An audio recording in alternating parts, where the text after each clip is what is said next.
I want to talk for a few minutes about the situation that's going on with Iran and the relationship the United States has with Israel. Now, let me first start off saying that I am pro Israel and I'm not a big fan of the Iranian regime. There's a lot of craziness that's going on in terms of ideologies about trying to project power. The Iranian regime has this vision of a neo Persian Empire of using Shia militias in the Middle East to do all sorts of stuff, including wipe Israel off the map, etc. Now, uh, Iran having a nuclear weapon is a threat to security. They could hypothetically go to New York City or Tel Aviv and have a nuclear weapon in a suitcase. It's a little more nuanced than that. You're talking about miniaturization. You're talking about, that takes time of technological development to achieve this. But let's just say hypothetically, they could put it in a suitcase and they can blow up Tel Aviv or New York City. And like I said, that is certainly a threat to security, but not necessarily to a threat to your freedom. Israel has a very extensive lobby in DC, and they have it's called the Israel or the American Israeli Political Action Committee. It's called APAC, and they lobby every member of Congress, and I believe Trump as well, to do the bidding of their foreign policy. Now, the United States, there's a lot to be said about America's foreign policy. That's a whole nother topic, and we can get into the philosophic underpinnings of it and the practical results of that foreign policy. It's really a failed foreign policy if you look at Libya, Iraq, Afghanistan, etc. Israel, however, has a very extensive lobby in Washington, D.C., and they really have a lot of power in D.C. I would even venture to say that Israel has more representation than the American people do. We elected Donald Trump in part to end these forever wars, and here Trump is doing the bidding, essentially, of Israel. One thing that I like to bring up, and this helps to identify the context of what's going on. Okay, I like to talk about this country called Rhodesia. Rhodesia was a former British colony. It was named after Cecil Rhodes. There's a whole story behind that, but I'm not going to get into that in this video. Rhodesia proclaimed independence from the British Empire in the early 1960s because the British weren't dealing with the insurgency that Rhodesia had to deal with. And Rhodesia wanted to have a free hand to deal with it the way they wanted to deal with it, and they successfully did it for over a decade.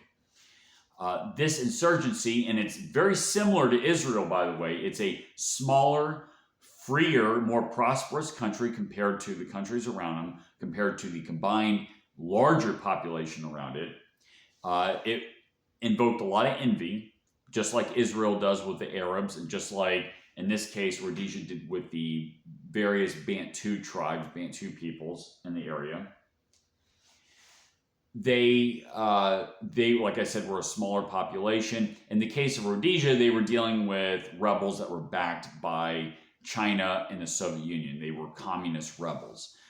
Israel is dealing with Islamic rebels, okay, whether it be Hezbollah that's backed by Iran, whether it be various Sunni, that have their roots in the Wahhabists in Saudi Arabia, but nonetheless, Israel is dealing with a combined hostile population, just like Rhodesia was dealing with a combined hostile population. Now, we talk about how we are defenders of freedom, that Israel is a relatively free country and we must defend Israel. But there were nobody was saying that about Rhodesia. We have to defend Rhodesia. Rhodesia is a relatively free and prosperous country. Rhodesia didn't get anything from the United States, despite the fact that it was being attacked by proxies of the Soviet Union. Why is that? Why does Israel get so much more support from the United States but Rhodesia does not. Okay, so I like to bring that up to the Israeli firsters. That's what I call them, the Ben Shapiros.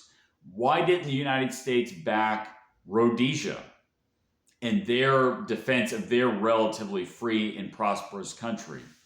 Eventually, Rhodesia fell to the rebels and it was renamed Zimbabwe.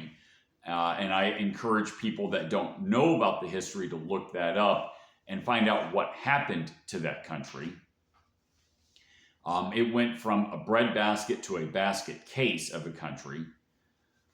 And, for the reasons that I've mentioned about, a prosperous, relatively free country, I believe that such a country should be defended. I believe that Israel should be defended as well.